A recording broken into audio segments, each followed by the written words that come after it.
ने या किस व्यक्ति ने, किस परिस्थिति ने इंस्पायर किया थिएटर में आने के लिए? और शुरुआती बचपन की वो कौन से एसोसिएशंस थे जो थिएटर की तरफ लेके गए? और फिर वो पूरी जर्नी आज तक की जो है, वो कैसे चली वो पूरी जर्नी? पहला सवाल यही रखते हैं हम। तो एक माहौल मेरे आसपास था जिसमें थिएटर थी वहाँ पे। तो एक तो इप्टा का परफॉर्मेंस देखने को मिलता था और कुछ लोग थे आसपास, सहपाठी कह लें, सीनियर कह लें, वो लोग थिएटर से जुड़े हुए थे। तो एक एक माहौल जो था, उस माहौल ने आकर्षित किया कि यहाँ किया जा सकता है, मैं भी कर सकता हूँ। तो इस तरह से फिर शुरुआत हो गई थिएटर की। और तब सिर्फ अगर ऑब्जेक्टिव की बात करें तब ऐसा कुछ नहीं था, सिर्फ एक मन में ये था कि लोगों को जब देखते थे करते हुए और भीड़ उन्हें देख रही है, तो ऐसा लगता था कि जब हम भी करेंगे तो हमें भी लोग देखेंगे। लोग देखते हैं और लोग बड़े खुश होते हैं, लोगों के चेहरे, भीड़ में बैठा जब लोगों को देखता था कि बड़े खुश हो रहे हैं लोगों के, और किसी की अदाकारी अगर अच्छी हो रही है तो उसको कुछ ज़्यादा ही तवज्जो मिल रही है, तालियां मिल रही है। तो एक मन में इस तरह से बात आई कि अगर हम भी इसको करते हैं, मैं भी करता हूँ, तो ये चीज़ें मुझे भी मिलेगी। तो ये एक इंस्पिरेशन का बड़ा कारण क्या एक क्या कहते हैं कारण था। और माहौल की वजह से मैं थिएटर में आ पाया, मैंने ज्वाइन कर लिया। फिर आगे कॉलेज में जिस तरह से जितनी ज़्यादा इसकी थोड़ी सी नोटिस में आते गए, सबसे जो रीजन था उसका आगे इसको और परस्यू करने का, कि उसमें एक तो आपको एप्रिसिएशन और रिकॉग्निशन, दो एक ऐसी चीज थी जो मिल रही थी।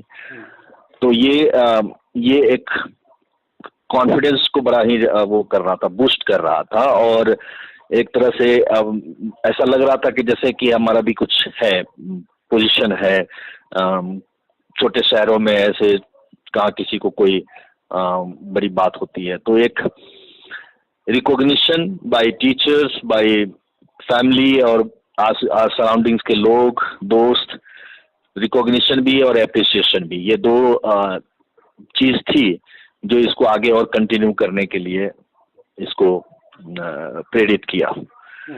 फिर अब आगे जैसे जैसे करते गए और जब ये हुआ कि इसको क्या हम आगे परस्यू कर सकते हैं करियर के रूप में, तब तक में तो और भी काफ़ी चीज़ें जुड़ गई थी, क्योंकि अप्रिसिएशन और रिकॉग्निशन के थ्रू और भी कई लोगों से कनेक्ट होते चले गए। तो वो जो कनेक्शन भी एक जो रिकॉग्निशन का ही एक पार्ट है कि आप कनेक्ट होते चले जाते हैं।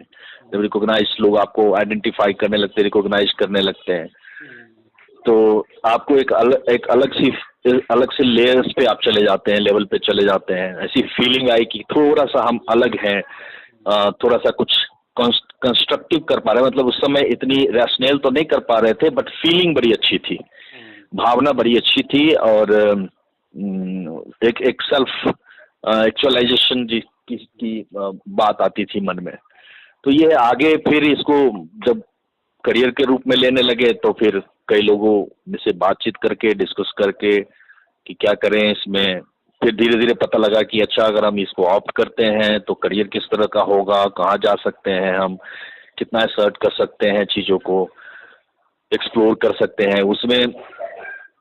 उसमें अब सारी बातें फिर यहाँ पे इंडल्ज होनी शुरू होती है। और मैं इसको समझता हूँ कि ये बड़ा ही इम्पोर्टेंट, आज मैं बैठा सोचता हूँ कि एक बड़ा ही इम्पोर्टेंट फैक्टर है कि जब एक लोअर मिडिल क्लास फैमिली से लड़का ऐसा या लड़की कोई भी जब एक मेंबर है वो इस तरह के फील्ड को परस्यू करने के लिए निकलता है, तो उसके चैलेंजेस क्या क्या होते हैं। सो ये सब तब तो नहीं पता लगता था, जैसे कि लेकिन एक मोटा मोटी ये जरूर बात थी कि लोगों के खासकर पेरेंट्स के मन में कि सिक्योरिटी क्या है, क्योंकि सारे लोग इकोनॉमिक सिक्योरिटी चाहते हैं, एक जॉब हो, एक अच्छा हो, एक मिडिल क्लास की एस्पिरेशन इस तरह से होती है। सो सिक्योरिटी क्या होगी, कितना टाइम लगेगा, कहाँ स्ट्रगल होगा। पेरेंट्स भी इस बात को नहीं समझ पा रहे हैं कि क्योंकि वो एक ऐसी दुनिया है, उस समय मुझे भी नहीं पता था कि ये दुनिया क्या है आगे। बस ये था कि हम कर रहे हैं और शायद जाएंगे, सीखेंगे तो हो जाएगा। बट क्या है, कितना है, बॉम्बे की दुनिया क्या है, थिएटर की दुनिया क्या है, ये सबसे बिल्कुल अनभिज्ञ है। कुछ दोस्त लोगों ने जितना बताया कि ऐसे है, कुछ स्टडी होती है, पढ़ाई होती है, लेकिन फिर भी सेंटर में एक जॉब को रख दिया गया कि जॉब ली जा सकती है इसमें अगर चाहे तो, कल्चर्स डिपार्टमेंट में। और तो इस तरह से फिर ये इस फील्ड को चुन के और इस फील्ड में आगे एक्सप्लोर करने के लिए निकल पड़े। फिर पढ़ाई डिपार्टमेंट ऑफ इंडियन थिएटर में, फिर इसका विधिवत थिएटर की पढ़ाई की। और फिर पढ़ाई करने के बाद एक अलग चेंज आया चीज़ों को समझने का कि जब मैंने मास्टर कर लिया थिएटर में, तब एक अलग किस्म की सोच डेवलप हुई कि थिएटर तब एक्चुअली सही में इंट्रोडक्शन जो है थिएटर आर्ट से तब हुआ कि ये आर्ट क्या है, इसका क्या मकसद है, किस तरह से होता है, थोड़ी बहुत इसकी फिलॉसफी। और फिर तभी भी ये पता लगा कि अब ये तो पता लग गया कि जर्नी कितनी लंबी है और ये फील्ड कितना बड़ा है और इसमें अपने आप को किस तरह से एक्सप्लोर करना है। सो ये इतनी सी एक बात पता लगी वो आफ्टर एमए इन थिएटर। फिर उसके बाद से एक सिलसिला शुरू हुआ और चीज़ों को जानने समझने का, और अभी तक करते चले आ रहे हैं, समझते चले आ रहे हैं, जानते चले आ रहे हैं।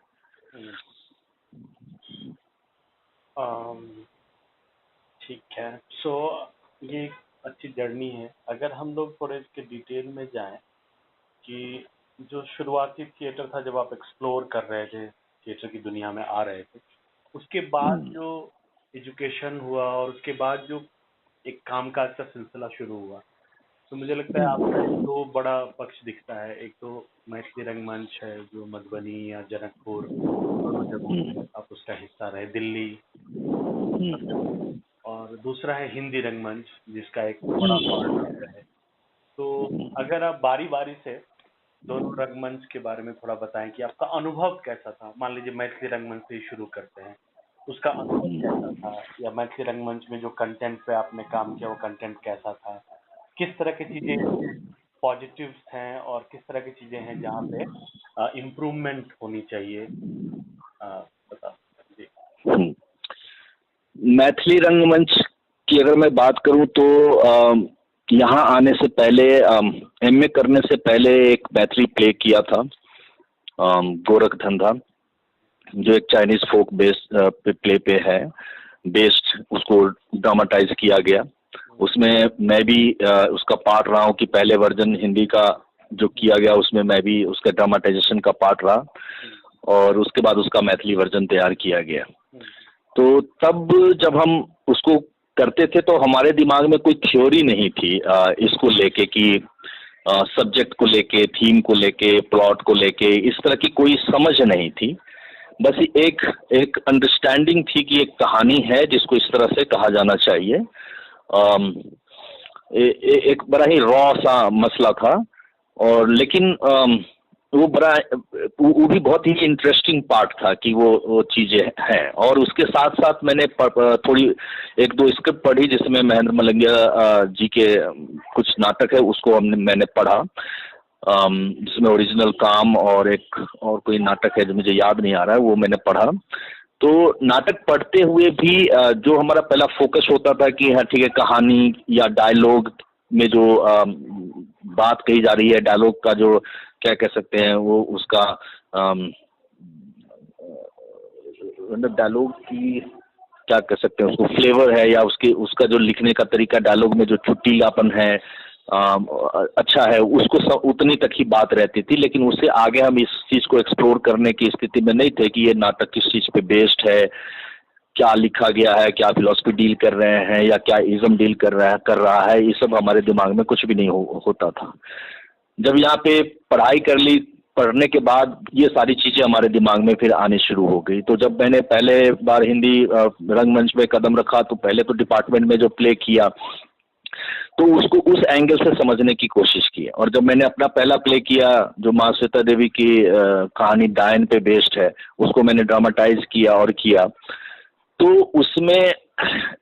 उसमें थीम को एनालाइज करने की कोशिश की, पकड़ने की कोशिश की। वो पहली बार हुई कि सब्जेक्ट को कैसे हम पकड़ते हैं कि ये सब्जेक्ट क्या कह रही है और उसको किस तरह से देखा जाना चाहिए और किस तरह से कहा जाना चाहिए।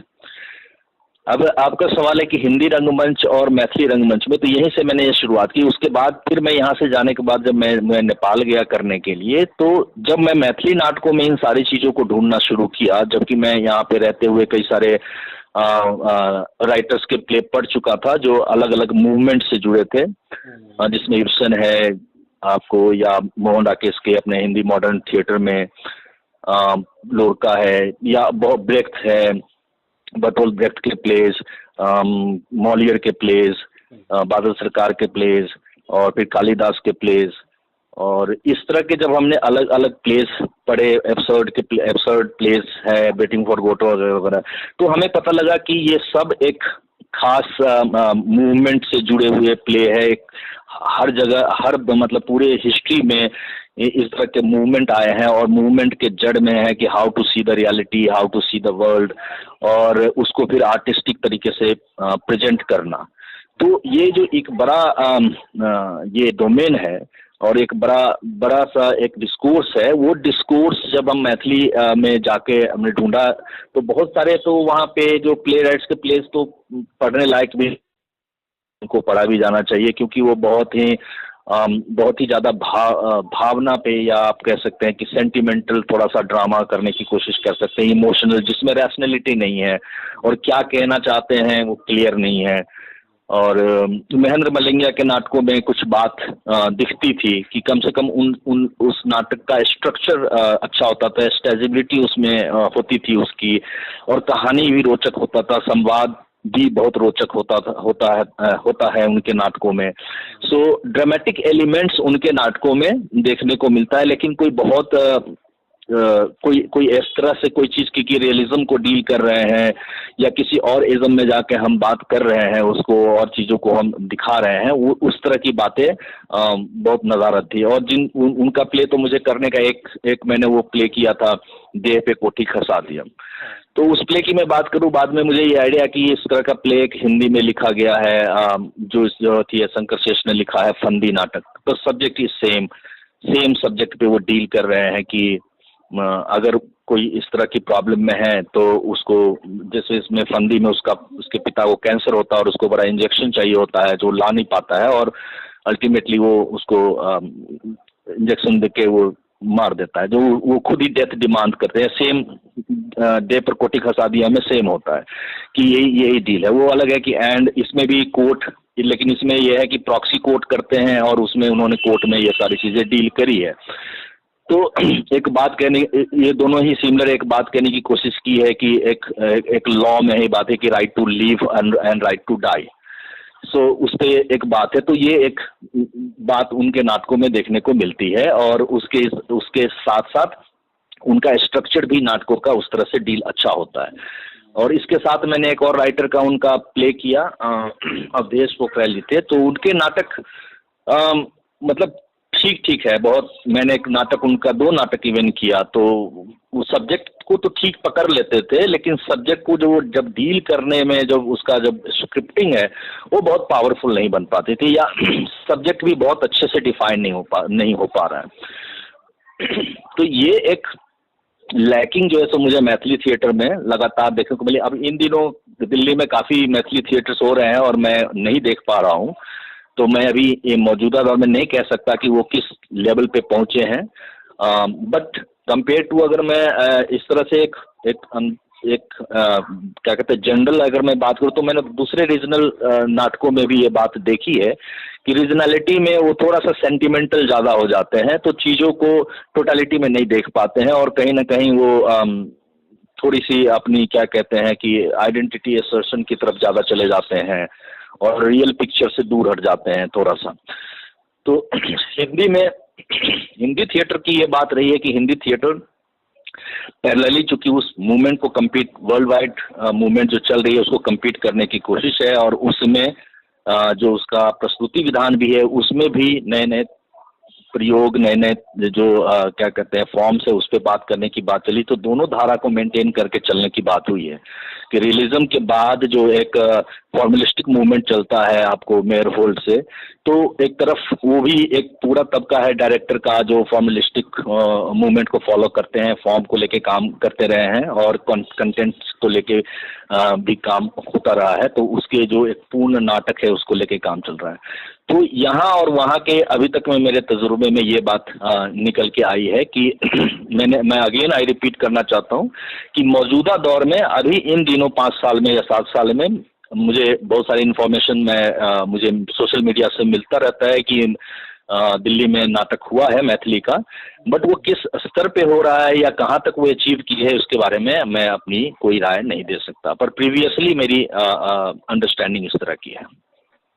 अच्छा, अगर उसी दौर में बात करें तो जो ये मैथिली के जो आधुनिक नाटक हैं, उसके अलावा मैथिली का एक प्राचीन परंपरा भी है जो लोक रंगमंच है, जो मतलब मिथिला मिथिलेतर जो भी हम उस क्षेत्र को बोले, मधुबनी, सीतामढ़ी, तमाम इलाकों में लोक रंगमंच भी है एक, और उसकी भाषा वहाँ की आंचलिक भाषा है। तो उस रंगमंच के बारे में अगर कोई विचार आपका है? हाँ, उस रंगमंच पे मेरी पीएचडी थीसिस भी है और वो रंगमंच बहुत ही उम्दा रंगमंच है, मैं ये कहना चाहता हूँ, और मैंने अपनी इस थीसिस में साबित भी किया है कि जो नाच है मिथिलांचल का नाच, जिसे सामान्य भाषा में नाची कहते हैं, कुछ विद्वानों ने इसे अलग अलग थोड़ा सा इसमें प्रीफिक्स भी जोड़ने की कोशिश की है, नटुआ नाच या की नाच, लेकिन सामान्य रूप से इसको नाच कहते हैं भोजपुर क्षेत्र में भी और मिथिलांचल क्षेत्र में भी और नेपाल के तराई हिस्सा में भी। तराई एरिया जितने हैं जो बिहार से सटे हुए हैं, वहाँ जो ये सारे परफॉर्मेंस होते हैं उसको जनरली नाच कहते हैं, और उसकी जो मेन सब्जेक्ट है वो फोकलोर्स है, गाथाज है। तो अगर मैं इसकी बात करूं तो ये बहुत ही एक उम्दा आर्ट फॉर्म है उस रीजन का, जिसको दुर्भाग्यवश बहुत समय तक बहुत मेंशन नहीं किया गया, ये एक अलग बात है और एक दुर्भाग्य की बात भी है, और वो किस वजह से नहीं हुआ इसके कई रीजंस हो सकते हैं, कारण हो सकते हैं, लेकिन उसके परफॉर्मेंस भी मैं बचपन से देखता रहा हूँ, तो उसके परफॉर्मेंस में भी काफ़ी तब्दीलियाँ आई है और उसकी एक अलग वो अलग एक विषय है। बट जहाँ हम फोकलोर की बात करते हैं तो फोकलोर्स में कई कैटेगरीज मैंने स्टडी में पाया है कि इसमें एक तो फोकलोर की एक विशेषता होती है कि ये जाति विशेष से जुड़ी हुई होती है, तो और इसमें सैविज्म का पूरा प्रभाव है, माने सैविज्म कल्ट से निकला हुआ ये सारा का सारा फोकलोर दिखता है, और जिसमें लोअर कास्ट के लोग सारे लगभग लोअर कास्ट के लोग शामिल हैं और अपर कास्ट के कैरेक्टर्स लगभग इसमें देखने को नहीं मिलते हैं। मुझे नहीं याद है कि किसी में कोई अपर कैरेक्टर्स भी, हीरो भी लोअर कास्ट से, कैरेक्टर्स भी सारे उसके सपोर्टिंग कैरेक्टर्स और ये सब भी सारे लोअर कास्ट से, अपर कास्ट के लोग इसमें देखने को नहीं मिलते हैं। बट द इम्पॉर्टेंट बात इसमें यह है कि ये इसको मैं कहूँगा कि एक किस्म का ये ऐसा कल्चरल रेजिस्टेंस या कल्चरल क्या कहते हैं कि अपने कल्चर को प्रिजर्व करने का, या अपनी कल्चर भी कहे, उसमें कस्टम कहें, अपनी विजडम कहें, अपनी फिलॉसफी को प्रिजर्व करने का ये एक आर्टिस्टिक इनका ये एफर्ट है इन लोगों का, और जिसमें रिचुअल्स भी उससे जुड़ी हुई है कि उन सारे हीरोज के रिचुअल्स भी हैं और ये भी है, और जिसमें बनिया भी है और लोअर कास्ट में और शेड्यूल कास्ट जो अनटचेबल्स थे वो लोग भी हैं, और इसमें हाँ ये दो सारी चीज़ें हैं, और इसमें और भी कई सारे एंगल्स हैं। तो अगर इसकी हम बात करें तो ये नाटक, ये सारे जो फोक नाटक है, ये अपने में मिथिला के सारी चीज़ों को अपने अंदर समेटे हुए हैं, अगर हम इसको उस रूप में देखें तो इसका सारा प्रस्तुति विधान से लेके इसके तरीके सब कुछ बहुत लोकलाइज्ड है, और कहानी बिल्कुल ही काल्पनिक है, सारा का सारा कहानी मैं ये समझता हूँ। लेकिन इसमें कोई बहुत महिमा मंडन करने की कोशिश नहीं की गई है। एक फोकलोर करने की, मतलब कहने की एक तरीका है, लेकिन बहुत सारे सोशल इश्यूज को इन्होंने कवर किया है। जैसे मैं लोरी की बात करूं तो लोरी में जिस तरह से वो विमेन को प्रोटेक्ट करता है कि जो जमींदार विमेन को ले जाते हैं, पकड़ के उसको किडनैप करके ले जाते हैं, उससे उसकी लड़ाई है, और वो अपने कास्ट में देवता को प्राप्त होते हैं। फिर अगर आप दीना बद्री की बात करें तो दीना बद्री मुसहर से है और उसकी लड़ाई बंधुआ मजदूरी के खिलाफ है। सो वो बंधुआ मजदूरी के खिलाफ लड़ता है, पर वो मारा जाता है, लेकिन वो प्रेत योनि में फिर से जन्म लेके और अपने पूरे कम्युनिटी को ये आह्वान करता है कि मैं तुम्हारा प्रोटेक्शन करूंगा इनसे, और वो फिर आगे भी लड़ाई करता है वो बंधुआ मजदूरी के खिलाफ।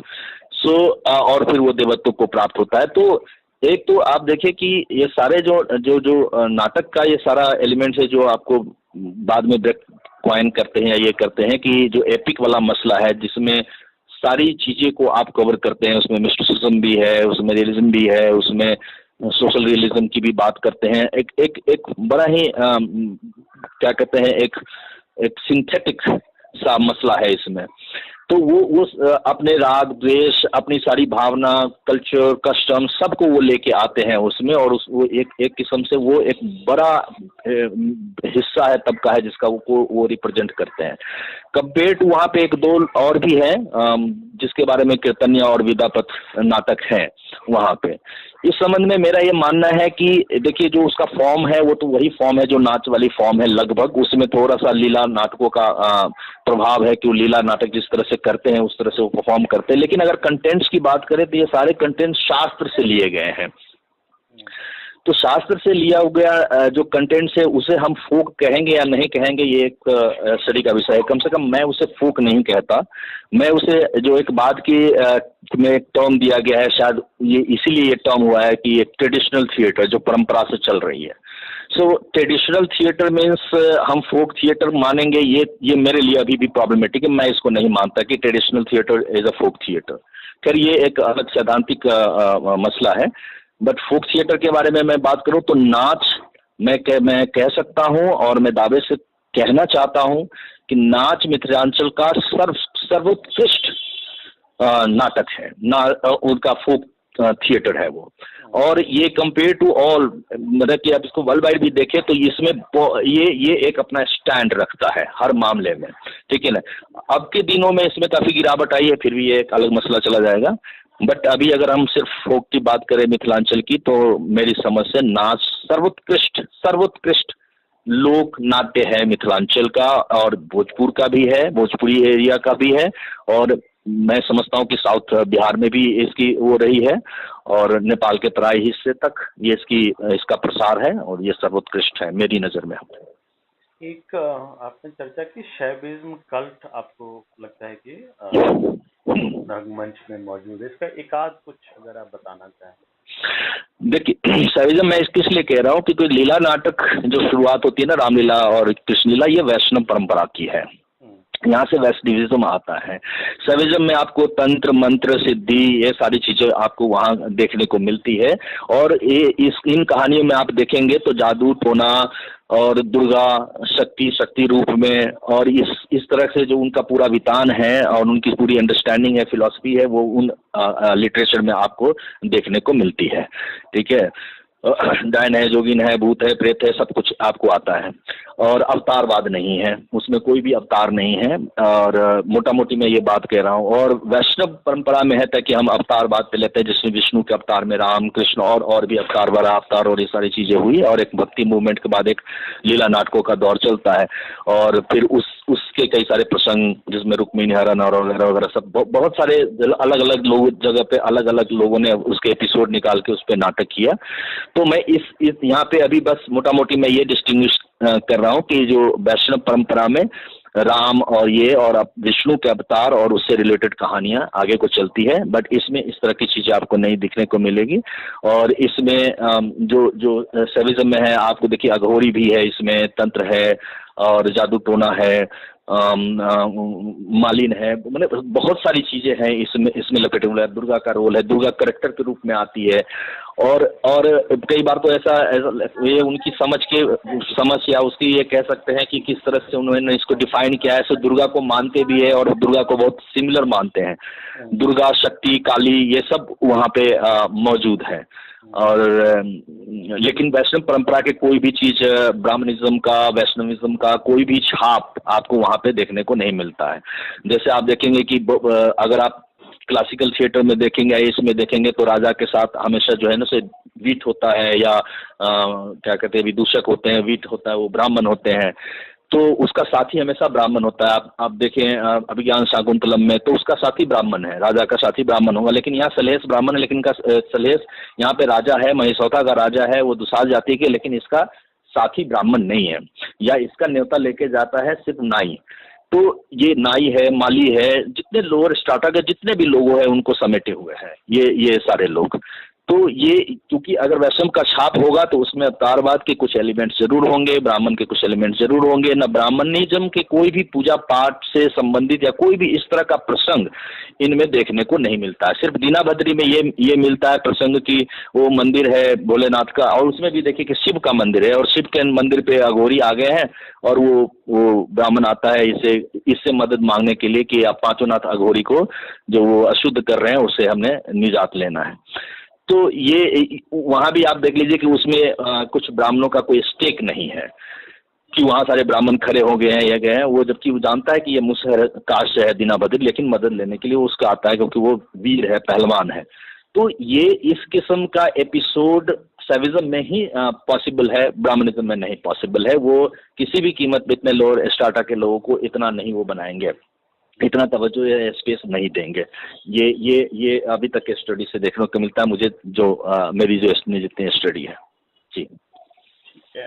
तो अगर एक बात करें कि इन तमाम एक्सपीरियंसेस के बाद अगर मैं ये पूछूं कि अगर थिएटर में आपके योगदान के बारे में पूछूं कि आपने क्या एक्सपेरिमेंट्स किए या किस तरह के स्क्रिप्ट पे काम किया, थिएटर को आपने कैसे देखा, और किस तरह के नए एडिशंस आपको लगता है कि आपने किए, चाहे स्क्रिप्ट राइटिंग के लेवल पे हो, डायरेक्शन, एक्टिंग या सेट डिजाइन, अन्य तरीके से। तो और जब वो आप कर रहे थे तो आप चीजों को कैसे शेप कर रहे थे?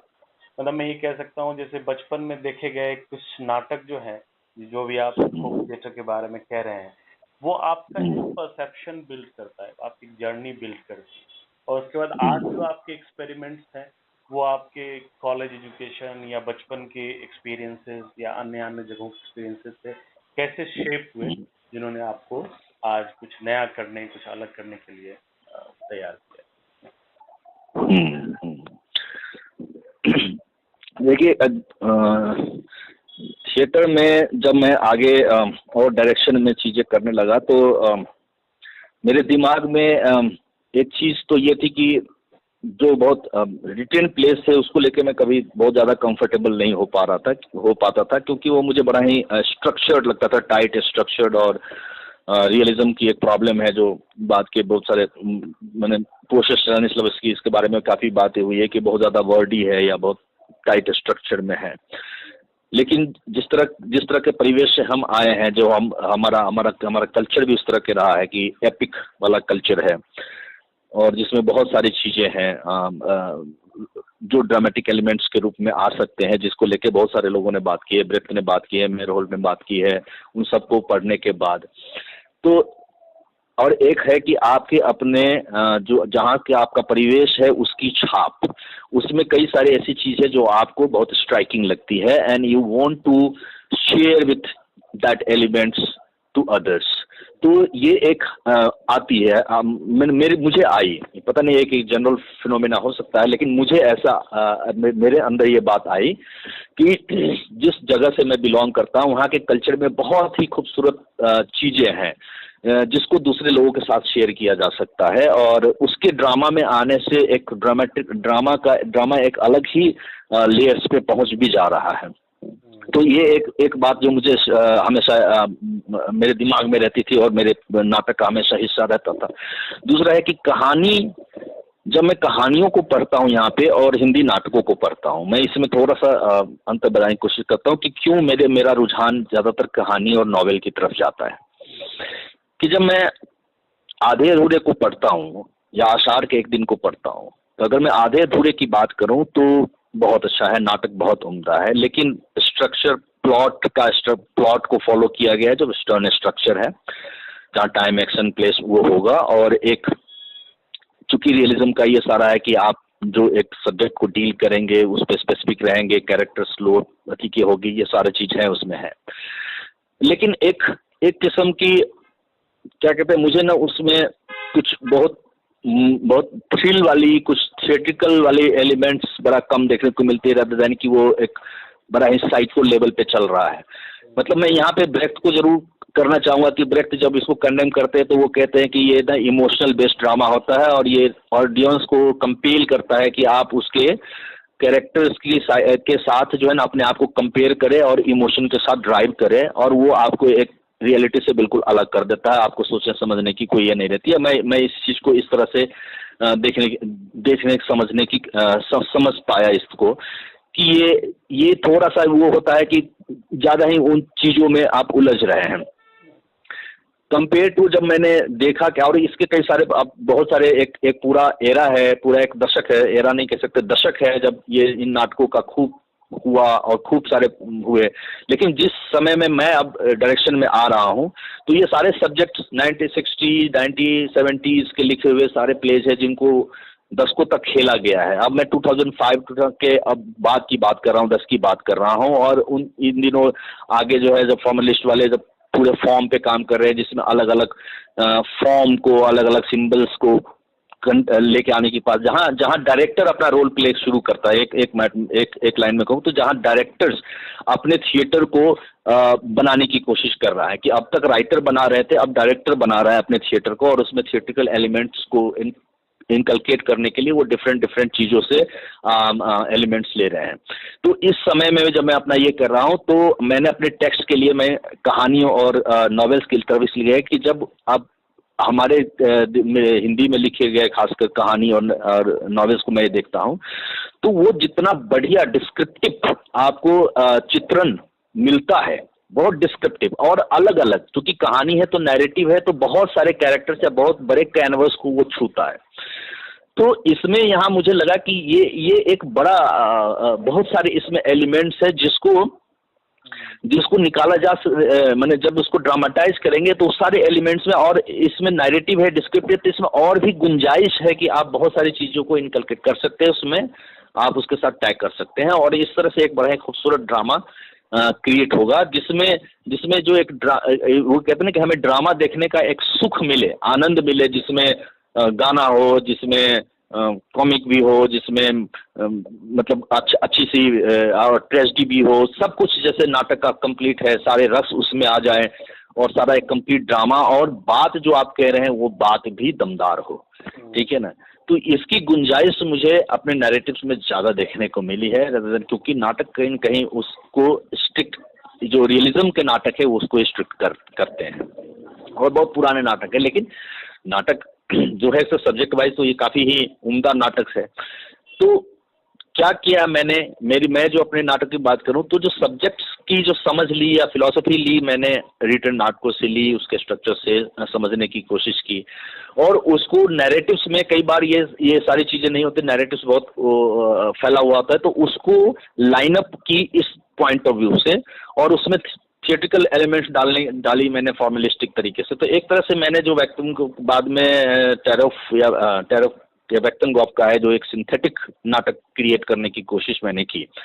तो ये है। दूसरा मेरे सामने एक चैलेंज था शुरू से, चूंकि मैं थोड़ा रूरल में भी काम करता था और चीज़ जाता था, तो मेरे लिए ये चैलेंज हमेशा होता था कि हैवी सेट, और मेरे पे मुझे एक दो बार कहा भी गया कि आप बहुत हैवी सेट बना लेते हैं। जैसे नेपाल में गया तो वहाँ पे बड़ी वो लोग परेशान हुए कि कितना हैवी सेट हम कैसे गांव में करते हैं या छोटी शहरों में करते हैं जहाँ बहुत फैसिलिटीज़ नहीं होती है, तो हम सेट का कैसे करेंगे इतना सारा और बना के, फिर इसका क्या मतलब है। तो फिर देन मैंने इस तरफ भी काफ़ी काम किया, और मैं आज बहुत ही मिनिमलिस्टिक थिएटर की तरफ मैं गया। और बाद के जो मेरे प्लेज हुए, नमक का दरोगा देखे, तो उसमें कोई सेट नहीं, एक टेबल और एक चेयर और पूरा नाटक होता है, और कहीं से आपको नहीं लगता कि हाँ सेट की आवश्यकता, क्योंकि और कहानी भी इस तरह की, अब चूंकि कहानी भी कह रहे हैं तो कोई एक हमारा फिर स्पेस तो उसमें डिफाइन है नहीं कि एक ही स्पेस पे होना है, कि अगर हम आषाढ़ के एक दिन कहते हैं तो मल्लिका का घर है, या हम आधे अधूरे की बात करते हैं तो ठीक सावित्री का घर है।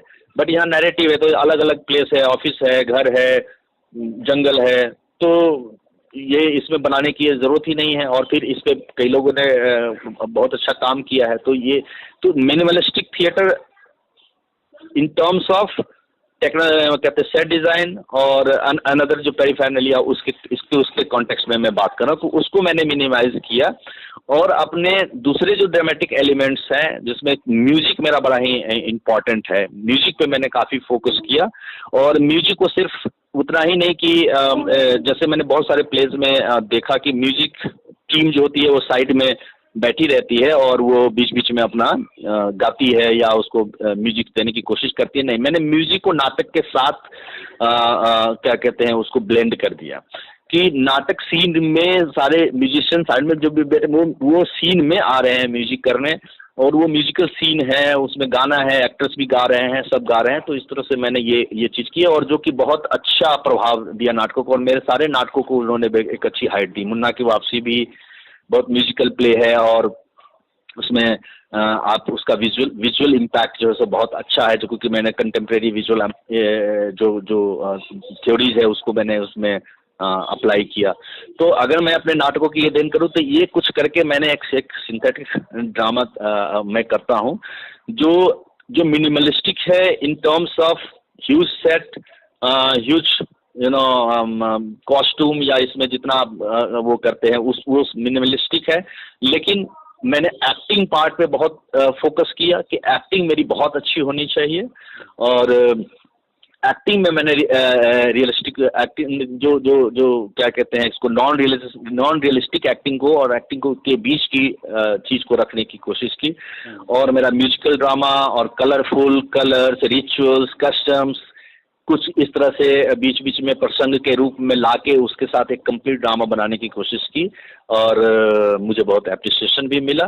तो ये मैं समझता हूँ कि एक मेरा फॉर्म अपने आप में एक अपना स्थान रखता है अगर उसको देखे तो कंटेंट्स के रूप में भी कि, और इससे मुझे कहानियों के रूप में मुझे एक और चीज़ बहुत ऐसा मिली कि मेरे पास लिबर्टी है कि मैं कहीं भी जा सकता हूँ और कहीं से भी कोई कंटेंट्स पिक कर सकता हूँ। तो मेरे पास ऑप्शंस बहुत ज़्यादा है इस चीज़ को। तो नए कहानी, नए तरीके से कहने की चीज़ें, टेक्निक और ये सारी चीज़ें मुझे मिला। तो ये मेरे नाटक में मैं और कहूँ कि ये एक मेरा कंट्रीब्यूशन है इस तरह से।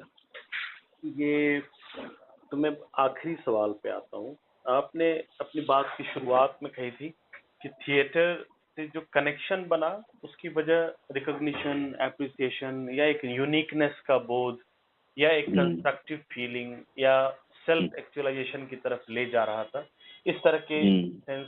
और आपकी अभी जो आखिरी बात है उसमें भी वो चीजें वापस आई हैं, रिकॉग्निशन है, एप्रिसिएशन है, आप बिस्मिल्लाह खां बॉडी भी है, तो और नए काम कर पा रहे हैं, नए विचार के साथ उसको देख पा रहे हैं चीजों को।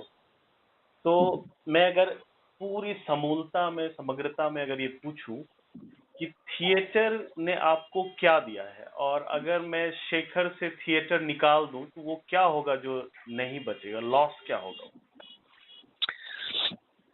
थिएटर ने, मैं एक लाइन में कहूँ तो मुझे एक थिंकिंग पर्सन बनाया है, और अगर आप मेरे से थिएटर निकाल दे तो मैं man without thought, without thinking का रह जाऊंगा।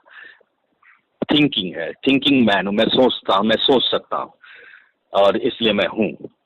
तो ये एक बड़ी बात है। मतलब एक लाइन में ही जवाब देना चाहता हूँ, ये एक बड़ी बात है। और जी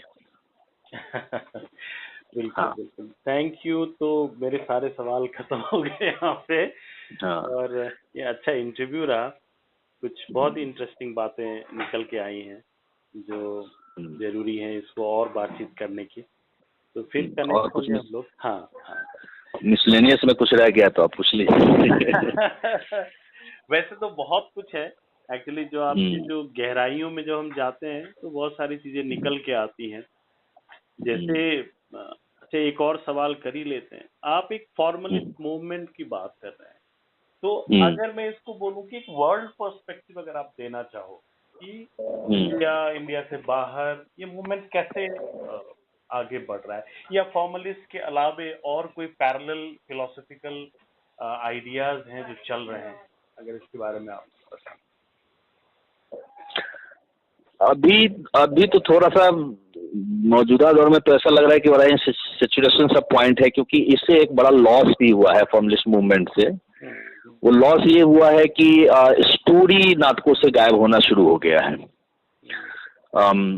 सो अगर वो थीम सिर्फ डील कर रहे हैं और एक परफॉर्मिंग स्क्रिप्ट बन जा रहा है, तो अब जो है ना ये एक चैलेंज के रूप में उभर रहा है और लोग जो है सो उसको कनेक्ट नहीं कर पा रहे हैं, ऐसा मेरा ऑब्जर्वेशन है। हाँ, इस तरह के नाटक बड़े ही कुछ खास लोगों के बीच में रह जा रहे हैं और जाहिर सी बात है, जब मेयर होल्ट ने ये बात कही थी तो उनका यही कहना था कि मुझे कहानी से मतलब नहीं है, मैंने कहा कि उनकी पूरी कहानी का एक जिस्ट पकड़ना है। जैसे वो एक एग्जांपल देते कि इस कहानी में इतने बार लोग फेंट हुए हैं, तो मैं फेंट पे बात करूंगा।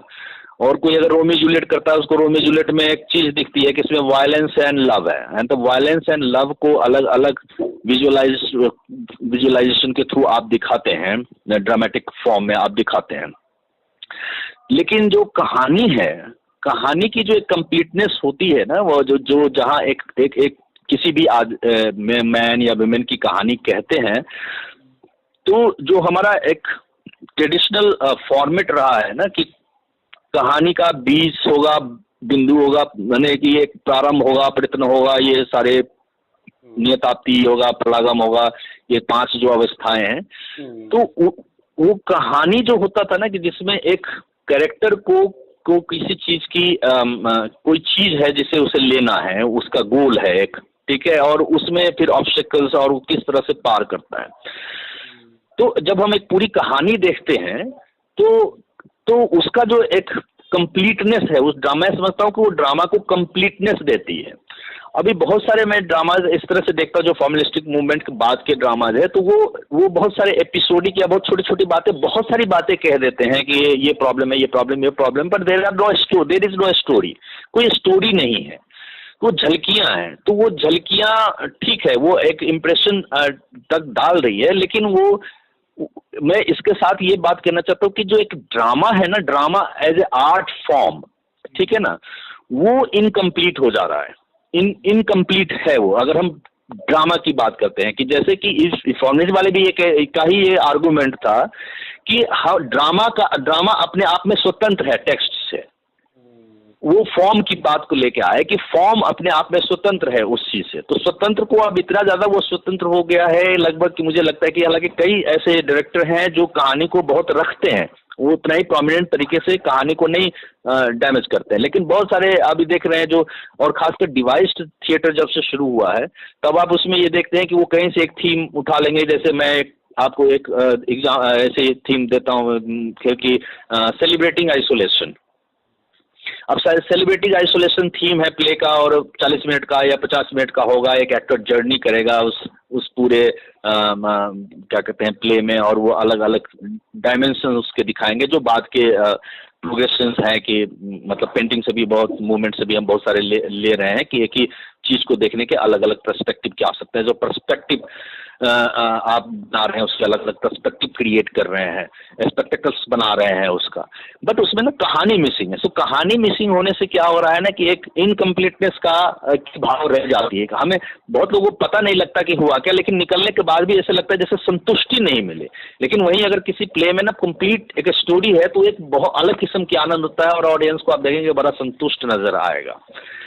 अब इसका एक बड़ा नुकसान ये हुआ कि राइटिंग क्षेत्र में चीजें बड़ी खत्म हो गई कि अब राइटर्स आ नहीं रहे हैं लिटरेचर डिपार्टमेंट से, क्योंकि जो निर्देशक हैं, जो डायरेक्टर्स हैं इस अपने अभी पिछली सदी दशक के, उन लोगों ने बिल्कुल उसको अति करने की कोशिश की है। तो अब ये जो सिचुएशन बनी है, अब इसका क्या एक रास्ता आएगा। तो अब पैरेलल में मैं अभी देख रहा हूँ जो प्रैक्टिसेस है ना, अब उसमें ये हो रहा है कि अगर कंटेंट्स बहुत सॉलिड नहीं है तो फॉर्म्स भी बिखर रहा है। ये तो एक चीज मैं देख रहा हूँ। अब इसका रिवाइवलिज्म किस तरह से हुआ या किस तरह की प्रैक्टिसेस हो रही है, ये भी तो मुझे देखने को नहीं मिल रही है, ठीक है ना।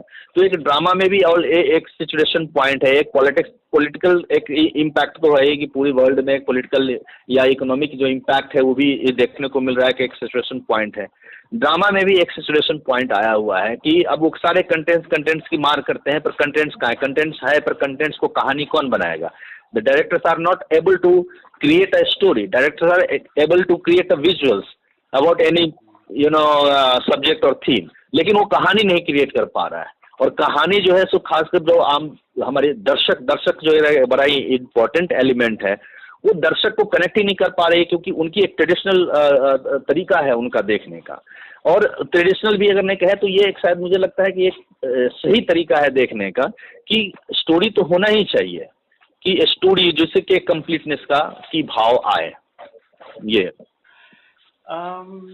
अच्छा, एक ये बड़ा अच्छा डिबेट है एक्चुअली, विचार और व्यवहार, ये मोटा मोटा मैं दो बिंदु लूं तो नए विचार आते हैं जो आपके पुराने जो व्यवहार है, कार्य व्यवहार है, उनसे नए आइडियाज आते हैं, फिर हम नए आइडियाज को प्रैक्टिस करते हैं। तो ये एक चलता रहा है। और थिएटर की भी दुनिया देखें तो जो नए इज्म्स या थिएटर में नए स्टाइल फॉर्म्स आए हैं, उन्होंने जो व्यवहार है उसके ऊपर नए विचार, आइडियलिज्म, रियलिज्म से लेके आज एक्सप्रेशनिज्म और पोस्ट मॉडर्निज्म, ऐसे बहुत सारे आइडियाज चल पड़े हैं। फॉर्मल, जो फॉर्मलिस्ट आप थिएटर की बात कर रहे हो, तो अगर मैं इसको जोड़ूं कि जब जिस मोमेंट ब्रेक को लगा कि fourth wall concept, fourth wall को ब्रेक करना चाहिए क्योंकि रियलिज्म अपने टॉप पे था और उनको कहीं लग रहा था कि ये थिएटर जो है वो जीवन से दूर जा रहा है, वो एक्चुअली छोटा सा एपिसोड है जो चला और खत्म हो गया और ऑडियंस चली गई। ऑडियंस की लाइफ से उनको मतलब एक्सप्लिसिटली जोड़ने के लिए जो फोर्थ वॉल कॉन्सेप्ट है, तो शायद उन्होंने जैसा कहा जाता है कि भारतीय जो लोक रंगमंच है वहां से सीखा था ब्रेक ने, क्योंकि भारत के रंगमंच में, लोक रंगमंच में फोर्थ वॉल ऑलवेज ब्रेक करते हैं।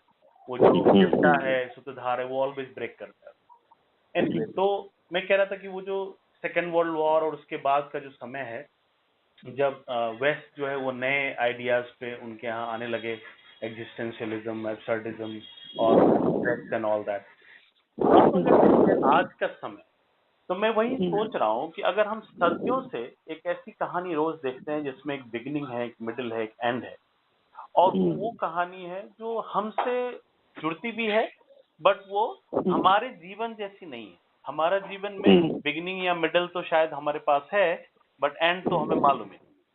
तो मैं ये कह रहा हूँ कि अगर हम इन ऑडियंस के और करीब जाते जाएं कि ऑडियंस की रिक्वायरमेंट क्या है, तो एक मोमेंट के बाद लगेगा कि ऑडियंस की लाइफ जो है वो एंडलेस है। तो क्यों ना एक फॉर्म डिवाइस करें जो इस एंडलेस अनस्ट्रक्चर्ड कहानी को कह सके, क्योंकि स्ट्रक्चर्ड कहानी एक एपिसोडिक लगती है, एक प्रोजेक्टेड चीज लगती है।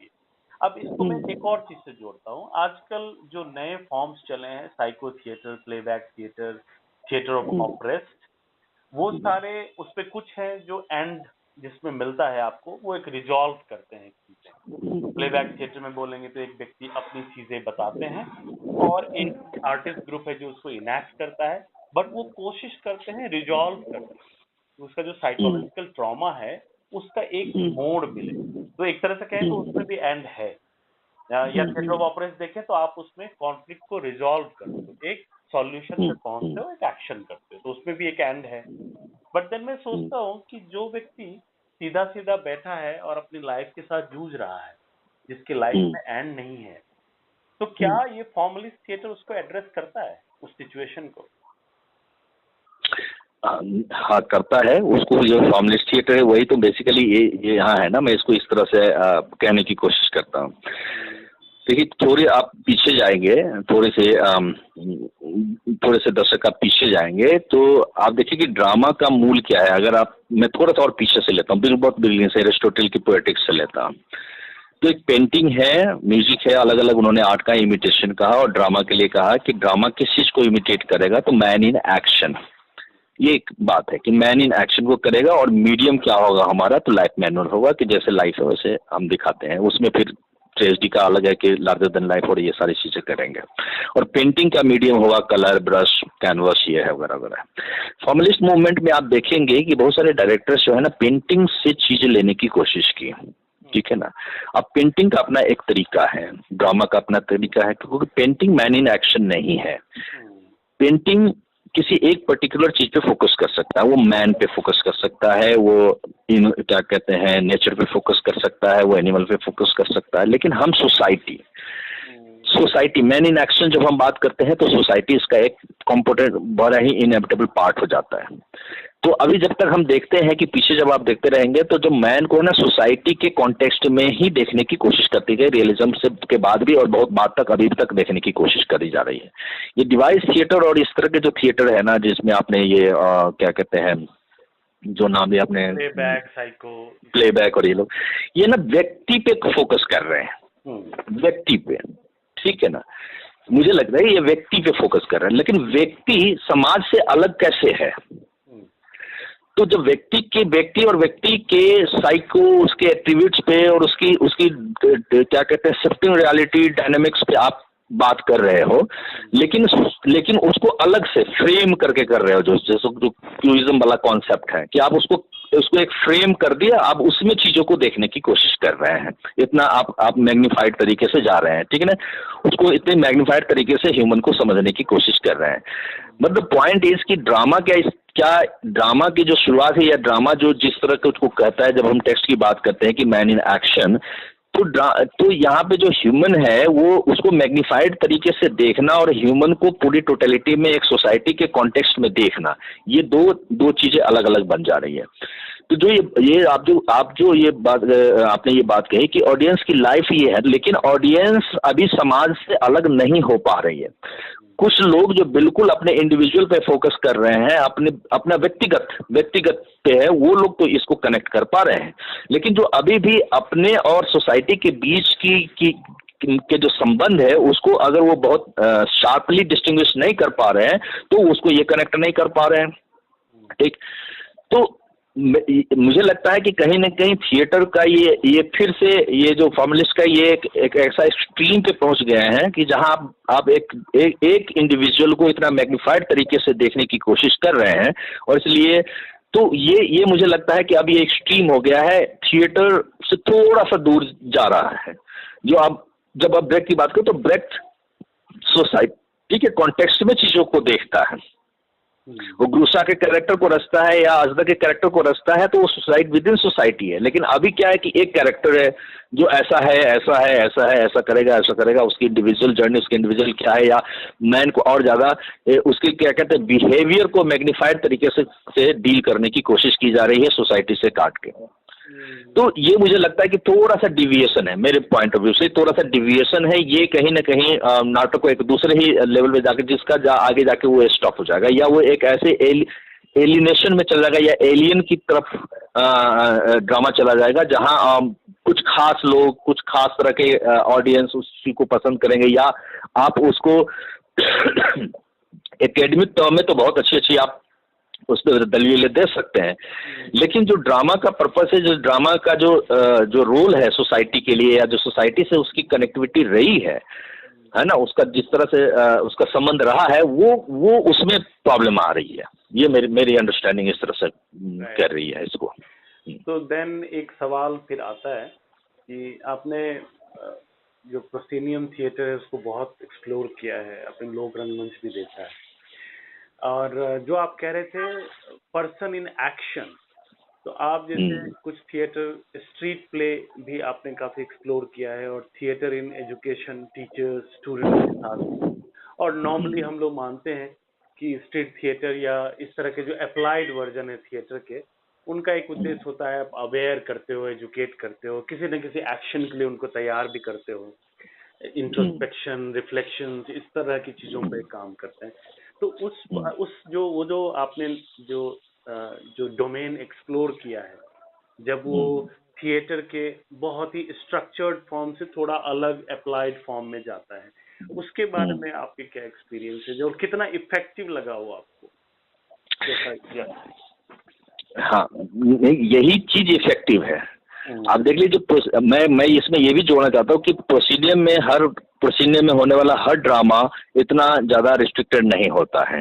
वो जगह है, एक वेन्यू है, करने के तरीके पे डिपेंड करता है कि आप फोर्थ वॉल क्रिएट कर रहे हैं, कुछ अलग ही स्टांस पे चीजों को लेके जा रहे हैं, जहां आप एक लगातार दूरी बना रहे हैं थ्रू परफॉर्मेंस, या फॉर्मलिस्टिक परफॉर्मेंस के फॉर्म में आप इतना ज्यादा आप ये हो गए कि आप ऐसे चीजें क्रिएट कर रहे हैं जो लोगों के एक्सपीरियंस से सीधे जुड़ नहीं रही है, तो वो अपने आप में एक एलियन जैसा बन जा रहा है, ठीक है ना। जो असल में बात है वो यही है कि थिएटर फॉर हूम, थिएटर तो लोगों के लिए ही होगा ना।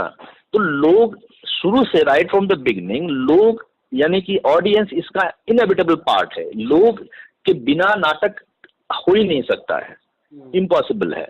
तो लोग लोग जब जुड़े, अब बादल सरकार का भी यही कहना था जब वो थर्ड थिएटर की तरफ को फॉर्म कर किया उन्होंने और बाहर निकले, तो उन्होंने यही कहा कि यार हम हमारे ऑडियंस से सीधी संवाद हमारी खत्म हो रही है। सीधी संवाद का मतलब क्या होता है कि जो कहानी हम कह रहे हैं और जो ऑडियंस सुन रही है, जब ऑडियंस सुनती है तो उसमें वो पैसिव होके सुन रही है या उसको कुछ चमत्कृत तरीके से देख रही है या उसमें वो अपने हंसी से अपने इन्वॉल्वमेंट से उसको टू वे कम्युनिकेशन क्रिएट कर रहे हैं। सो ऑडिटोरियम में हो या यहाँ हो, जब अगर theatre two way communication create कर लेता है, जो ऑडियंस की तरफ से वोकल नहीं होता पर वो हिडन कम्युनिकेशन होता है, जो वो अपने वाइब्स से क्रिएट करता है, अपनी एनर्जी से क्रिएट करता है, ठीक है ना। और वो एक टू वे कम्युनिकेशन क्रिएट हो जाता है, वहाँ पीपल से संवाद आपका पूरा जुड़ जाता है, चाहे आप प्रोसीनियम में भी करें चाहे बाहर करें। लेकिन आप कुछ इस तरह का प्ले कर रहे हैं जहां आप you are try to impose show something which is not familiar with the audience and you are continuously trying कि ये कोई बहुत अच्छी चीज है जो आपको देखना चाहिए, आपको समझना चाहिए। अब ये जो इस किस्म की जो जिद है ना कि ऑडियंस को ये देखना चाहिए, ये समझना चाहिए, ये बड़ा अजीब किस्म की एक मेंटलिटी है कि क्यों देखना चाहिए, क्यों समझना चाहिए। हम जब बात करते हैं कि थिएटर, और शुरू से जब बात करें कि हम मैन इन एक्शन की बात करेंगे, हम थिएटर से ले रहे हैं, तो हम इस तरह से क्यों ना कहानी कहेंगे कि भाई आप ही की कहानी है। लेकिन हम देखिए, जब हम आपको कहानी कहते हैं, हम जब इमिटेट करके जब आप ही की कहानी हम कहते हैं, तो ऑडियंस को उसमें क्या मजा आता है? ऑडियंस को उसमें ये मजा आता है कि यार ये हमारी कहानी है और इस कहानी में ये सारे एंगल्स है जो हम आम लाइफ में नहीं देख पाते हैं, ठीक है ना। अच्छा, इसमें ये है, इसमें अलग डायमेंशन है, इसमें ऐसा है, इस तरह की सारी चीजें हैं। लेकिन आप एकदम से कोई चीज ऐसी लेके आ रहे हैं जो आपके लिए बहुत ज्यादा उम्दा है, हो सकता है उम्दा हो, लेकिन what is the connection with people और what is the concern with people, तो वो किस्म की नहीं होनी चाहिए। तो ये जो आपने ये बात कहने की, चाहे हम स्ट्रीट पे कर रहे हैं प्ले, चाहे वहाँ कर रहे हैं, ये बात हमेशा इंपॉर्टेंट रहेगी कि हम लोगों से जुड़ रहे हैं कि नहीं जुड़ रहे हैं। चाहे कंटेंट्स के थ्रू भी जुड़े, चाहे हम कहानी के थ्रू जुड़े, लेकिन टोटल ड्रामा के थ्रू जुड़े, लेकिन जुड़ना तो होगा, ठीक है ना। और बाद में हम चाहे जितनी मर्जी अब इस किस्म के ड्रामा में कि नहीं वो लोगों को समझ नहीं आया है, तो आप ऐसा मेटाफोर इस्तेमाल करेंगे, ये करेंगे, ठीक है, आर्टिस्टिक लेवल पे हो सकता है कि ये बहुत ही अच्छा हो, क्योंकि बहुत सारी चीजें तो आपने ली है। अब आप उठा लेंगे कहीं से भी, किसी मूवमेंट से, पेंटिंग से ले लीजिए, आप स्कल्पचर से ले लीजिए। खासकर तो ड्रामा और पेंटिंग का बड़ा ही कनेक्शन रहा है, तो पेंटिंग से बहुत सारी चीजें लेते रहे आप, क्यूबिज्म से लेते रहे हैं, उससे लेते रहे हैं, ट्रेंड सिंबोलिज्म से लेते रहे हैं चीजों को। बट जब आप अल्टीमेटली लाइफ को पोर्ट्रे कर रहे हैं, लाइफ, तो लाइफ इज इम्पॉर्टेंट। ड्रामा का मुझे लगता है जो कोर है ना, दैट इज लाइफ। इसीलिए उन्होंने कहा man is action, man in action, man in action मतलब लाइफ। लाइफ इंपॉर्टेंट है, लाइफ उसमें है या नहीं है, ड्रामा में जीवन है या नहीं है, वो अपने समय के जीवन को के जो विरोधाभास है उसको दिखा पा रहा है कि नहीं दिखा पा रहा है, जीवन से कनेक्ट कर पा रहा है कि नहीं कर पा रहा है, उस नाटक, अपने नाटक में इटसेल्फ लाइफ है या नहीं है, या सिर्फ सिंबल्स है, कलर्स हैं, क्या कहते हैं, आपके इमेजरीज हैं, पर लाइफ नहीं है। वो डेकोरेशंस हैं, बहुत आर्टिस्टिक आपका क्या डिपिक्शन है, बट लाइफ नहीं है। तो कैसे होएगा? मतलब वो पेंटिंग का अलग अलग वो एक डोमेन है, हमारे इसमें तो लाइफ होना ही चाहिए, लाइफ है तभी लोग है, लोग पीपल सामूहिकता में देखते हैं हम, कलेक्टिव आर्ट है। सो कलेक्टिव आर्ट को अगर हमने रिजवाइज करना है, उसको सेलिब्रेट करना है, I am using this word celebration, let's celebrate the theatre, let's celebrate. ये सेलिब्रेशन वाला मोड नहीं आ रहा है नाटक का, कभी रहा होगा, ऐसा नहीं कि कंप्लीट नहीं आ रहा है बहुत जगह पे है, रहा है और शुरू से ये रहा है, कोई नई बात नहीं, लेकिन ये इस पे ज्यादा जोर होना चाहिए कि हमें रंगमंच को सेलिब्रेट करना चाहिए। देखिए तो ऐसा लगे कि हम सेलिब्रेट कर रहे हैं इस आर्ट को, ये मेरा अप्रोच है, मानना है। ये बहुत इंटरेस्टिंग पक्ष है। मतलब अगर हम लोग थिएटर का ओरिजिन देखते हैं, शुरुआती जो रेफरेंसेस है वो यही है कि वो एक ग्रुप एक्सप्रेशन के तौर पे क्रिएट होने लगा। जो एंशियंट रेफरेंस है कि लोग शिकार से आते थे और फिर अपनी जो शिकार की घटनाएं हैं वो पेंटिंग के माध्यम से भी, जो हमारे केव पेंटिंग से वो भी ये दिखाते हैं। और थिएटर में भी वो एक फॉर्म बना जो ग्रुप सेलिब्रेट कर रहा है या बयान कर रहा है अपना जीवन। बट देन ग्रुप में भी इंडिविजुअल्स हैं, ग्रुप जो है वो इंडिविजुअल से फॉर्म होता है, और जब इंडिविजुअल हैं तो उनके दोनों तरह के एस्पेक्ट हैं, इंटरपर्सनल और इंट्रापर्सनल। तो जैसे ये साइको थिएटर और ये सब चीजें हैं जो इंट्रापर्सनल की बात करते हैं, व्यक्ति के अपने साथ जो उसका रियल सेल्फ है उसके साथ उसकी क्या कनेक्शंस हैं। वहीं हम जब थिएटर ऑफ ऑपरेस्ट या जो मेन स्ट्रीम थिएटर के तमाम फॉर्म हैं जहां हम ग्रुप के साथ जुड़ते हैं और ग्रुप के साथ आगे बढ़ते हैं। पर ये बहुत इंटरेस्टिंग है कि थिएटर में दोनों के लिए स्कोप हो, क्योंकि कई बार ग्रुप की जो सेंसिबिलिटी है वो जरूरी नहीं है कि वो पूरे ग्रुप की हो, और शायद एक स्टेज पर जो परफॉर्मेंस हो रहा है उससे हर व्यक्ति शायद अलग अलग तरह से भी जुड़ता होगा। बहुत हद तक कई लोग अलग अलग तरह से कनेक्ट होते होंगे। तो मे बी इसीलिए शायद थिएटर के इतने फॉर्म क्रिएट होते चले गए। एक तो दुनिया बदली है, दूसरे लोगों की आवश्यकताएं भी अलग अलग है। थिएटर कभी केवल इंटरटेनमेंट रहा होगा या आर्टिस्टिक एक्सप्रेशन रहा होगा, लेकिन उसके साथ फिर अब वो आइडेंटिटी है, वो डिस्कोर्स है, वो एक्शन है, वो ढेरों चीजें। रेडिकल थिएटर अपने रेडिकलिज्म जो है उसके अंदर अपनी चीजें आ गई हैं। ये इंटरेस्टिंग है बहुत, और इसीलिए लगता है कि थिएटर को रहना बहुत जरूरी है। और शायद पता है जो नया फॉर्म आ रहा है, कहीं इसको हम ऐसे भी तो नहीं देखें कि थिएटर शायद अपने आप को जिंदा रखने की जद्दोजहद भी कर रहा है, और शायद इसलिए भी नए फॉर्म्स आ रहे हैं, ढूंढ रहा है। नहीं देखिए, थिएटर तो मैं ऐसे नहीं सोचता। थिएटर तो जिंदा है ही, थिएटर जिंदा रहेगा। सवाल ये तो मैंने जो इसे कहा ना कि वो देखने का तरीका है कि हम लाइफ को कहाँ देख रहे हैं, ग्रुप में के एक क्या कहते हैं, एक सोशल एनिमल के रूप में देख रहे हैं या इसको इंडिविजुअल के रूप में देख रहे हैं। तो उसमें जैसे ये कहे ना कि हम हमेशा से ऐसा रहा है कि थिएटर में यही तो है कि थिएटर या इस तरह का आर्ट में इतने स्कोप्स है कि आप इसके कई डायमेंशंस ले सकते हैं। कुक करने जा रही हूँ, बीच में हेल्प मांगूंगी तो फिर आ जाएगा। ओके ठीक है, हाँ ओके ठीक है। तो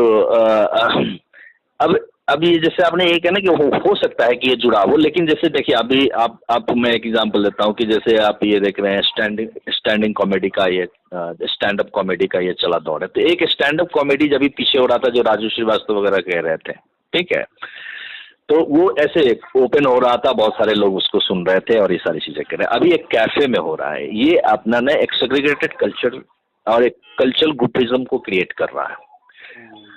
कल्चरल ग्रुपिज्म। अब कल्चरल ग्रुपिज्म जो है ना, ये ठीक है, कई लोगों को अच्छा लग सकता है, लेकिन इंडिविजुअली मुझे बहुत अच्छा नहीं लग रहा है। मैं इसको बहुत ज़्यादा अप्रिशिएट नहीं कर पा रहा हूँ, और नहीं करना, इसके पीछे एक रीज़न है कि ये जो कल्चरल ग्रुपिज्म है ना, ये सोशल हेजेमनी और हायरार्की को क्रिएट करता है। और आर्ट का इस्तेमाल अगर उसमें हो रहा है तो मुझे ये मेरे लिए मेरे एक्सेप्टेबल नहीं, कि मुझे लगता है कि आर्ट समग्रता की चीज़ है, समावेशी है, और बहुत सारे लोगों को समायोजित करने की चीज़ है, उसको दलित करने की चीज़ है, साधारणीकरण सरलीकरण का इसमें बात की गई है, प्यूरिफिकेशन की बात की गई है। तो ये एक है, लेकिन ये दौर है, आता रहेगा और इससे भी अलग अलग चीज़ें आती रहेगी। लेकिन अगर वो एक जैसे मोबाइल में एक आ गया ब्लैकबेरीज, अब कुछ लोगों के पास ब्लैकबेरीज मोबाइल वाले एक कल्चरल ग्रुपिज्म को क्रिएट कर रहे हैं। तो हमें ये भी देखना होगा कि ठीक है, आप कह रहे हैं कि हम इतने मैग्नीफाइड तरीके से चीज़ों को देखेंगे, लेकिन इसके साथ साथ कहीं आप कल्चरल ग्रुपिज्म को तो नहीं क्रिएट कर रहे हैं। अब अगर आप ये ऐसा हो रहा है तो आई थिंक कि वी शुड रुक के एक बार सोचना चाहिए कि हम इसको कितना हम आगे इसको कर सकते हैं और किस रूप में कर सकते हैं या करना चाहिए। समटाइम्स ऐसा होता है, देखा गया है हिस्ट्री में कि चीज़ें होती है ठीक जा रही होती है, लेकिन उसका लार्जर हित भी देखा जाता है कि अगर हित नहीं है तो हमें स्टॉप भी करना चाहिए। ठीक है ना, ऐसी भी बातें हुई है कि हमें अपनी हद भी पता होनी चाहिए कि ये ना कि जैसे मैंने बात की ना कि एलियन शब्द की, कि आपका ड्रामा एक एलियन ही ना हो जाए, ठीक है ना। तो और आप देख रहे हैं कि एक एक पहले तो ये क्लास में पहले डिवाइड करने की कोशिश की जा रही है और लगातार मार्केट फोर्सेज भी काम करना है, तो you should also aware about the market कि अगर अब जो बड़े ब्रॉडबैंड थिएटर्स है या अब इंडिया में भी जो कोशिश हो रही है, तो ये एक क्लास को क्रिएट करने की कोशिश है कि क्लास बन रही है, ठीक है। यहाँ तक तो तब भी बातें ठीक है, लेकिन अगर उस छोटे स्मॉल कल्चरल ग्रुपिज्म में अगर चली गई चीज तो तब तो इसका और सर्वाइवल मुश्किल हो जाएगा। जो उल्टा आप सर्वाइवल की बात कर रहे हैं कि सर्वाइवल के लिए हमें तरीके ढूंढ रहे हैं ये तो नहीं, ये तो शायद हम सुसाइड की तरफ बढ़ रहे हैं।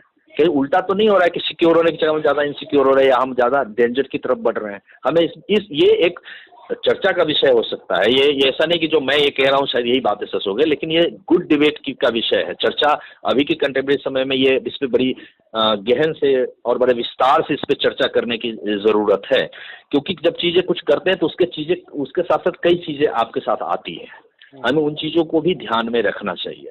यानी रिपीट कल्चरल ग्रुपिज्म को क्रिएट करने में अगर हमारा थिएटर का योगदान जा रहा है, then the theatre person should be must aware about that. हाँ, मतलब अगर हम ग्रुप से इंडिविजुअल का सेक्शन बनाएं तो लार्ज ग्रुप, स्मॉल ग्रुप में सब ग्रुप में भी हो सकता है एक आध ट्रियो, या फिर हम एक इंडिविजुअल की तरफ जाते हैं। ये सेग्रीगेशन है एक्चुअली। और मुझे लग रहा है शायद वर्ल्ड फेनोमेना भी इसको सपोर्ट कर रहा है। Technology intervention, large family concept का बदलना, बिग फैमिली, जॉइंट फैमिली से न्यूक्लियर फैमिली की ओर जाना, ये बहुत सारे फेनोमेना साथ साथ में चल रहे हैं। और शायद इसीलिए लार्ज ग्रुप, स्मॉल ग्रुप में, जैसे आपने कैफे वाली बात बोली कि स्टैंड अप कॉमेडी कभी लार्ज ग्रुप में होती थी, अब वो छोटे ग्रुप्स में, और उस ग्रुप का अपना एक आइडेंटिटी है, या बोले उस ग्रुप का एक मोड है, या एक टाइप ऑफ ग्रुप है वो एक्चुअली। तो वो डिफरेंट टाइप ऑफ ग्रुप्स हैं, उसके अपनी नीड है, उसके अपने कॉमन आइडियाज हैं, उसके हिसाब से वो चीजों को लेते जा रहे हैं। फिर हम देखते हैं कि बड़े पैमाने पे इंडिविजुअल एंटरटेनमेंट के ढेर साधन अब है।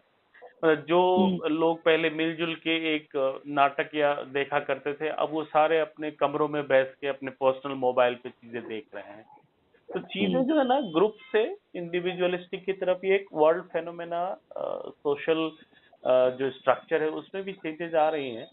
और अच्छा, उसी में मुझे लगता है हमेशा कि थिएटर जो है ना, वो इस चीज को बहुत अच्छे से एड्रेस कर सकता है कि इस जो है ना, इसको वापस आप जिस फॉर्म में ले जाना चाहो, थिएटर के पास बहुत स्कोप है।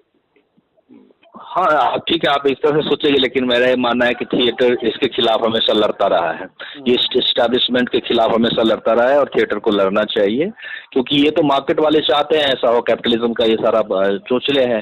तो ऐसा नहीं है कि थिएटर हमेशा कैपिटलिज्म से लड़ा है। थिएटर जो है ना सोशलिस्ट रियलिज्म से भी लड़ा है, और मेरे होल्डर सबकी लड़ाई लेनिन से थी, जो कि मार्क्सवादी थे, जो बहुत प्रो थिएटर होते, प्रो आर्ट होते हैं।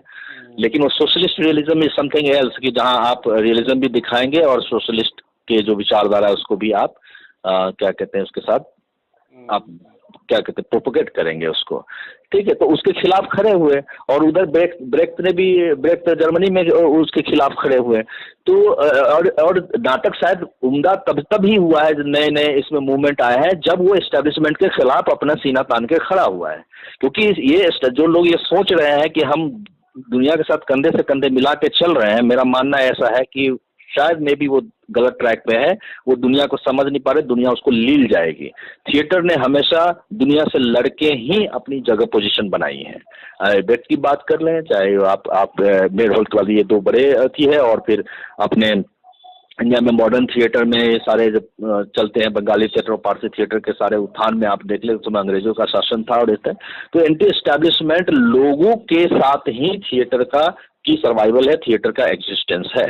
अगर इस तरह से मान के चल चूंकि वर्ल्ड फिनोमेना में ऐसा हो रहा है, तो हम थिएटर को ऐसा मोल्ड कर सकते हैं। हाँ, थिएटर में है कैपेबिलिटी, आप मोल्ड कर सकते हैं, आप ड्राइंग रूम में कर सकते हैं, आप 4 लोगों के कर सकते हैं, आप बर्थडे में पार्टी में जाके कर सकते हैं, ठीक है ना। बट ये थिएटर की सर्वाइवलिटी नहीं है, ये थिएटर को एक तरह से क्या कह सकते हैं, इसको अति पे लगा देना है। किसी के सर्विस में लगा देना है, किसी बड़े पूंजीपति या बड़े इस तरह के जो लोग हैं उसकी सर्विस में लगा देना है। But theatre is not like that. में आज तक इतिहास में ऐसा नहीं हुआ है कि इतिहास के बड़े बड़े जो हमारे पुरोधा हैं उन्होंने बड़ी बड़े रिस्क लिए हैं इसको बचाने के लिए। और ब्रेख्त कहते जितने मैंने जूते नहीं बदले उतने शहर बदले हैं। और आज हम ब्रेख्त को पढ़ के बहुत थ्रिल होते हैं। तो ये ऐसे नहीं आया है।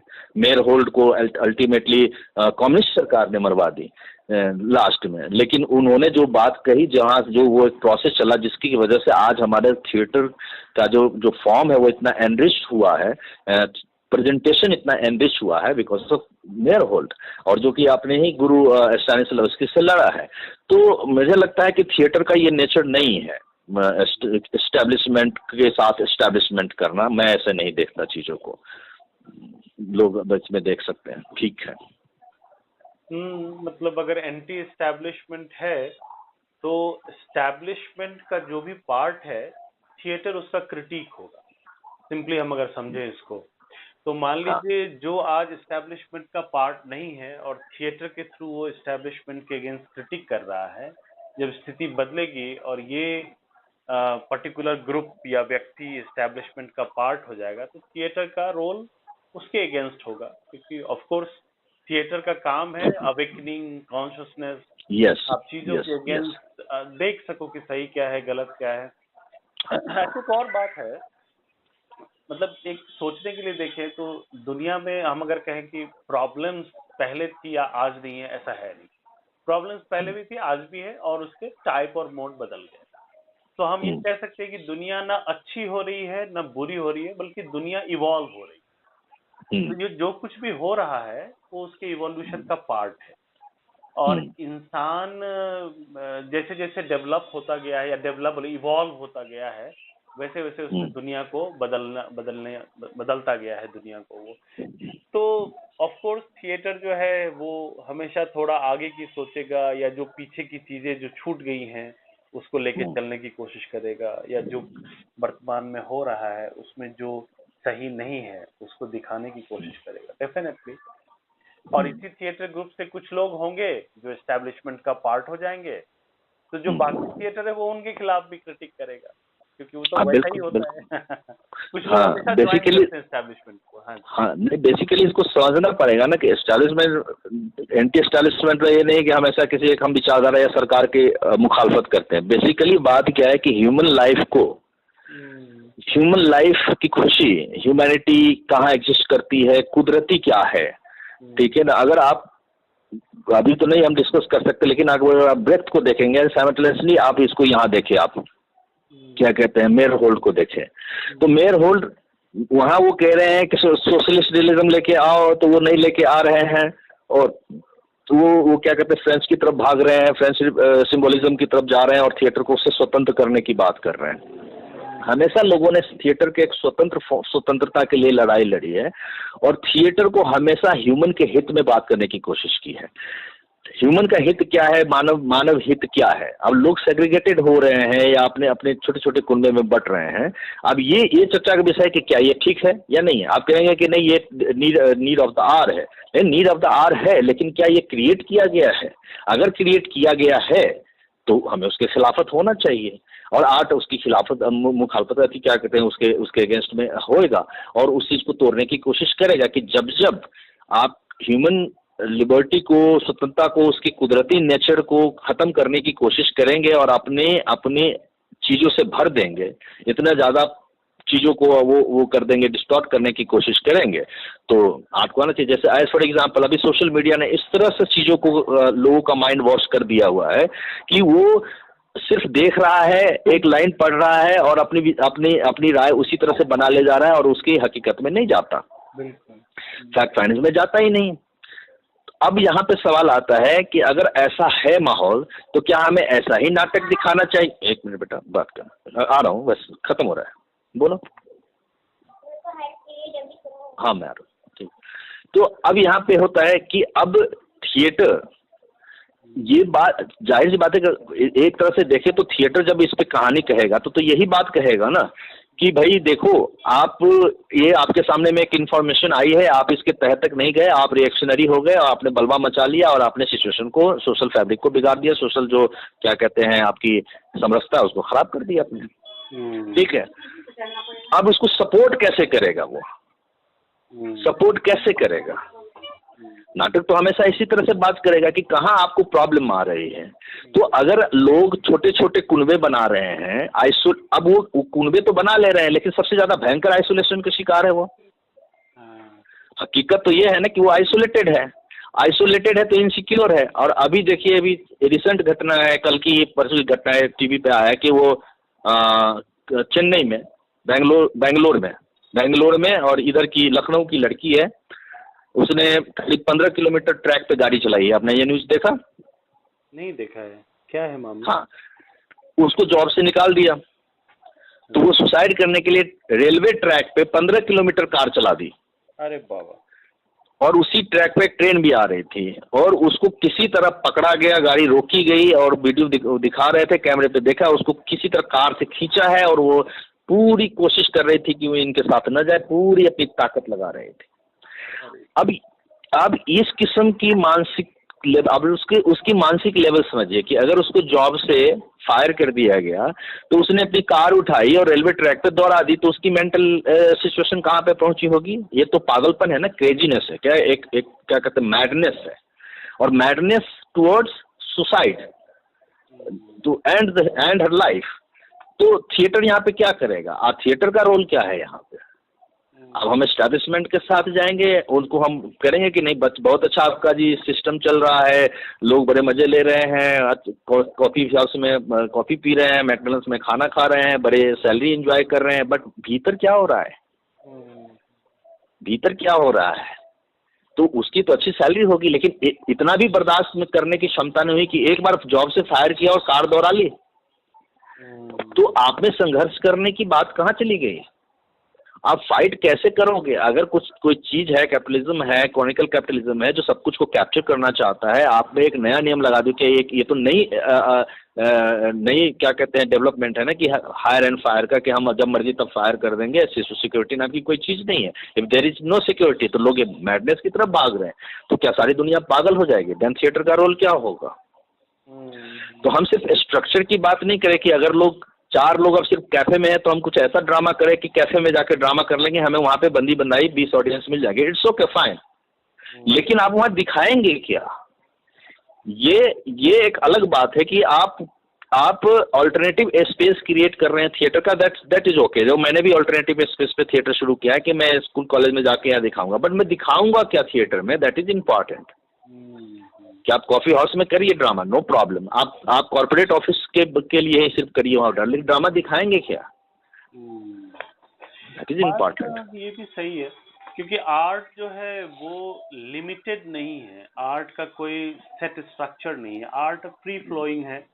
और जब भी कोई एस्टैब्लिशमेंट चाहे जिस भी लेवल का हो, वो कंसोलिडेट करता है, वो स्ट्रक्चर को फिक्स करता है और वहाँ वो रूल्स और बैरियर्स और बाउंड्रीज बनाता है। तो इसीलिए दुनिया के बहुत सारे प्रोग्रेसिव आइडियाज जो हैं, वो जब सत्ता में आए तो वो सारे के सारे फेल हो गए, क्योंकि सत्ता में आते ही उन्होंने खुद को बाउंड्री से घेर दिया। तो जो उनके फ्री फ्लोइंग जो एक था वो खत्म हो गया।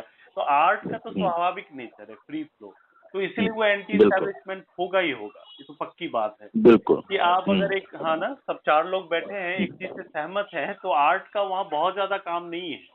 आर्ट है तो आपकी उस सहमति के अंदर की दूसरी परतें खोल दे, वही आर्ट है। चलिए, तो मुझे लग रहा है कि काफी लंबी बातचीत हुई और घर के लोग भी बुला रहे हैं, तो बहुत सुंदर लगा, थैंक यू सो मच। और नहीं बिल्कुल सर, एक राउंड और कभी करेंगे साथ में। ठीक। हाँ।